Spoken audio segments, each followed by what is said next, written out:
Brought to you by Charity Mobile, the phone company that supports life and family. 5% of your monthly plan price goes to your favorite charity. Buy the way you believe at CharityMobile.com and use promo code TRADITION. I came across a very interesting piece of historical writing, a piece by Cardinal Newman from the late 19th century, when he was exchanging letters with a Mr. Gladstone, a duke of the Anglican persuasion, and Mr. Gladstone, Lord Gladstone, had objected to numerous things about the Catholic faith, typical things that Anglicans object to. So, Cardinal Newman decided to write a letter in response. The letter turned into a multi-volume book set.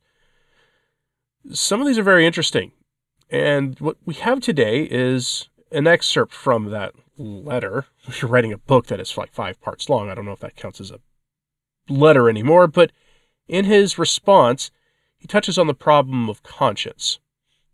The faith teaches us that we are not to violate our conscience, that to do so is a sin.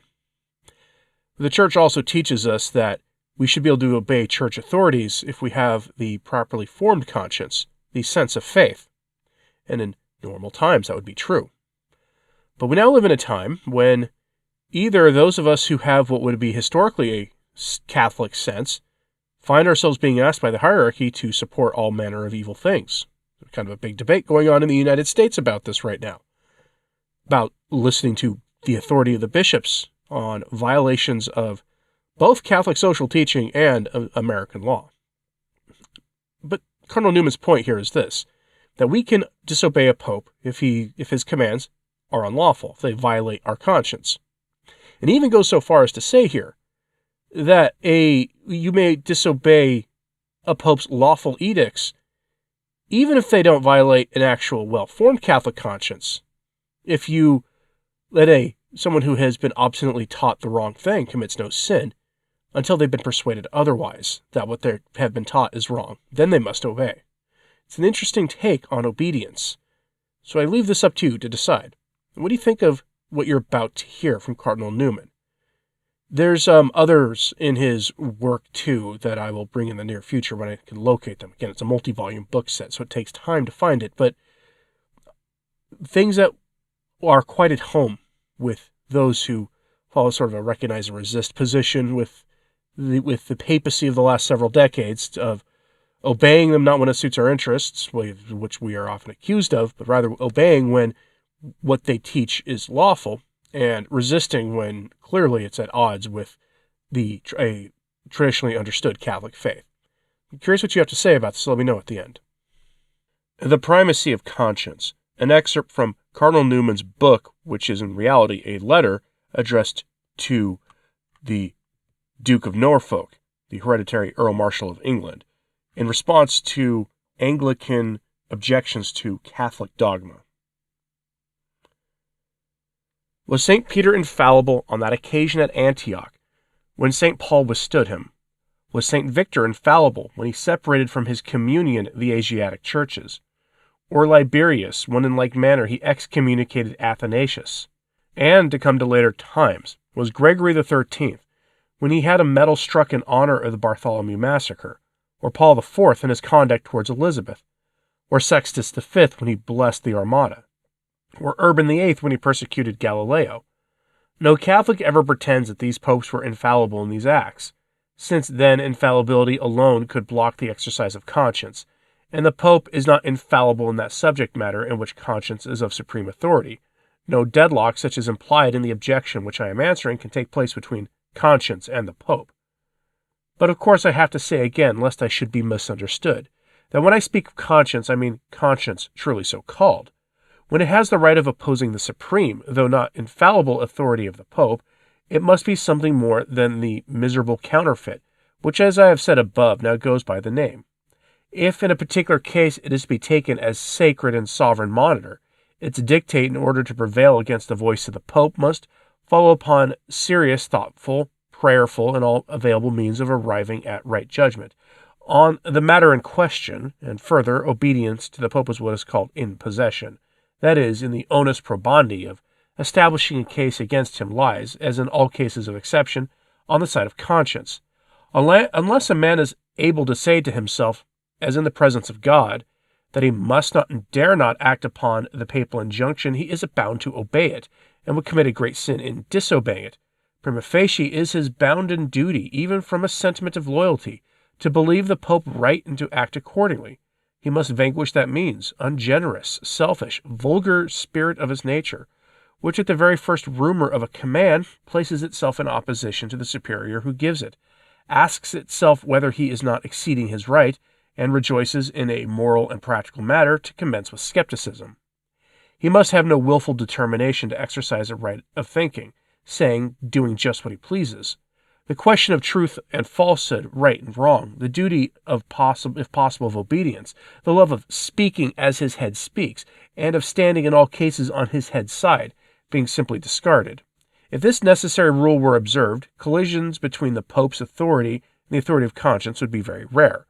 On the other hand, in the fact that, after all, in extraordinary cases, the conscience of each individual is free, we have a safeguard and security, were security necessary, which is a most gratuitous supposition, that no pope ever will be able, as the objection supposes, to create a false conscience for his own ends. Now I shall end this part of the subject, for I have not done with it altogether, by appealing to various of our theologians, in evidence that, in what I have been saying, I have not misrepresented Catholic doctrine on these important points, that is, on the duty of obeying our conscience at all hazards. I have already quoted the words which Cardinal Newman has adduced from the Fourth Lateran, that, quote, he who acts against his conscience loses his soul. This dictum is brought out with singular fullness, and therefore in the Moral Treatise of Theologians. Thus, if the Pope told English bishops to order their priests to stir themselves energetically in favor of teetotalism, and a particular priest was fully persuaded that abstinence from wine was practically a Gnostic error, and therefore felt he could not exert himself without sin, or suppose there was a papal order to hold lotteries in each mission for some religious object, and a priest could say in God's sight that he believed lotteries to be morally wrong. That priest in either of these cases would commit a sin hic et nunc if he obeyed the Pope, whether he was right or wrong in his opinion, and if wrong, although he had not taken proper gains to get at the truth of the matter. Busenbaum of the Society of Jesus, whose work I have already had occasion to notice, writes thus: a heretic, as long as he judges his sect to be more or equally deserving of belief, has no obligation to believe in the Church. And he continues, when men who have been brought up in heresy are persuaded from boyhood that we impugn and attack the Word of God, that we are idolaters, pestilent deceivers, and therefore are to be shunned as pestilence or pests, they cannot, while this persuasion lasts with a safe conscience, hear us. Antonio Corduba, a Spanish Franciscan, states the doctrine with still more point, because he makes mention of superiors. In no matter is it lawful to act against conscience, even though a law or a superior commands it. And the French Dominican, not to least Alexander, if in the judgment of conscience, though a mistaken conscience, a man is persuaded that what his superior commands is displeasing to God, he is bound not to obey. The word superior certainly includes the Pope, but to bring out this point clearly, Cardinal Jacobus brings out this clearly in his authoritative work on councils, which is contained in Labbe's collection of them, introduces the Pope by name. If it were doubtful, he says, whether a precept of the Pope be a sin or not, we must determine thus, that if he to whom the precept is addressed has a conscientious sense that it is a sin and injustice, first it is his duty to put off that sense, but if he cannot nor conform himself to the judgment of the Pope, in that case it is his duty to follow his own private conscience, and patiently to bear it if the Pope punishes him. Would it not be well for Mr. Gladstone to bring passages from our recognized authors as confirmatory of his view of our teaching, as those which I have quoted are destructive of it? And they must be passages declaring not only that the Pope is ever to be obeyed, but that there are no exceptions to the rule, for exceptions must be in all concrete matters. I add one remark. Certainly, if I am obliged to bring religion into after-dinner toasts, which indeed does not seem quite the thing, I shall drink, to the Pope if you please, still to conscience first, and to the Pope afterwards. Cardinal Newman's at times wordy explanation, I think, is worthwhile in understanding something. If your conscience truly formed, or even misformed, if you follow your conscience, you are not committing a sin in resisting the Pope. That's what his main statement here is. In fact, some of the ones he uses here are clear examples of what it would be lawful for you to do when resisting a pope if you were to give unlawful commands. For example, if we got a Roman pontiff who stood up and told everybody to avoid consumption of alcohol at all costs, the teetotaler exemplar, that would be unlawful for him to do. It would be fine for you to resist him. The church has never endorsed total abstinence of alcohol. And when we say total, I mean total. That would mean no sacramental wine. That would be odd. Even if a pope restored the old practice of the laity typically only receiving the body of Christ and not the precious blood, it would still be strange for the church to command you to avoid alcohol. That would be a very strange thing to see indeed. And so you would be fine in resisting.